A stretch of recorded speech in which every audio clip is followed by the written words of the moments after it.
नमस्कार, मी आरती गुप्ते. अभिवाचन आरतीचं या माझ्या चॅनेलवर तुमचं सर्वांचं खूप खूप स्वागत. आज मी तुमच्या समोर कवयित्री राधा गर्दे यांनी लिहिलेली एक सुरेख कविता सादर करत आहे. कवितेचं शीर्षक आहे सौंदर्यवती. जे न देखे रवी ते देखे कवी असं आपण म्हणतो, तसंच ही कविता वाचल्यावर मला वाटलं.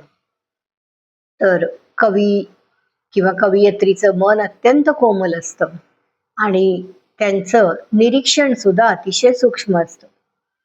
तर ही कविता ऐकल्यानंतरच तुम्हाला ते सर्व कळेल, त्याचा अनुभव येईल. कवितेचं शीर्षक आहे सौंदर्यवती आणि कवयित्री आहेत राधा गर्दे.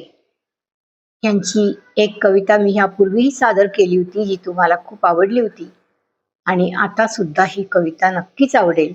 आवडल्यास जरूर लाईक, कॉमेंट, सबस्क्राईब जरूर करा. ऐकूया तर सौंदर्यवती.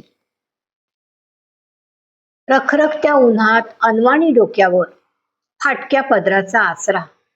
रखरखत्या उन्हात अनवाणी डोक्यावर फाटक्या पदराचा आसरा. कधी त्यानेच घाम पुसायचा आणि पुन्हा डोक्यावर घ्यायचा. कधी त्यानेच घाम पुसायचा आणि पुन्हा डोक्यावर घ्यायचा. शरीराची त्वचा उन्हामुळे काळी जांभळी झालेली. कपाळावर हात ओढत सूर्याचा चटका कमी करण्याचा प्रयत्न. ती चालत होती.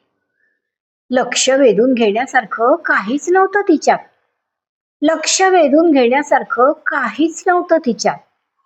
अचानक केकाटत एक कुत्र्याचं पिल्लू दिसलं. ती थबकली, खाली वाकली. त्या पिल्लावर मायेने हात फिरवत म्हणाली, कशाला रे उन्हाचा फिरतो. ती थबकली. त्या पिल्लावर मायेने हात फिरवत म्हणाली, कशाला रे उन्हाचा फिरतो. आईच्या कुशीत सावलीला जा पिल्लू. आईच्या कुशीत सावलीला जा पिल्लू.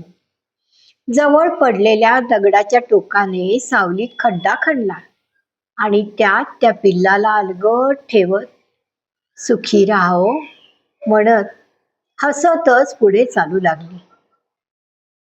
त्या पिल्लाला अलगद ठेवत सुखी राहो म्हणत हसतच पुढे चालू लागली. ती चारू हासिनी लावण्यवती भासली. ती चारू हासिनी लावण्यवती भासली आणि तिने आपल्या त्या सौंदर्याने अप्सरांनाही खाली मान घालायला लावली.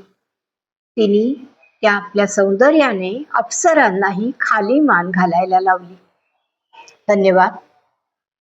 कवयित्री राधा गर्दे सादर करती आरती गुप्ते.